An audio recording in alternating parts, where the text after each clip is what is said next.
এই পাঁচটি আকীদার কারণে, এই পাঁচটি আকীদা পোষণ করার কারণে যদি কোনো আয়াত, কোরআনের আয়াত তাদের এই পাঁচটি নীতির বিপরীত হয়, তাহলে তারা কোরআনের আয়াতগুলির অপব্যাখ্যা করে।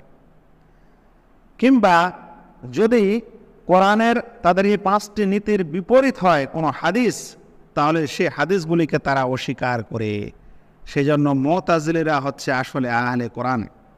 আহলে কোরআনের যেরকম নীতি হাদিসের ক্ষেত্রে, মুতাজিলিরও সাধারণত ওই রকমই নীতি। মুতাজিলিরা যখনই তাদের আকীদার বিপরীত কোনো হাদিস আসে, তখন হাদিসটার অপব্যাখ্যা করে, নাহলে অস্বীকার করে, নাহলে সন্দেহ পোষণ করে, নাহলে বলে যে না, এটা তো বিবেকে ধরে না, যুক্তিতে এটা আসে না, এটা যুক্তির বাইরে।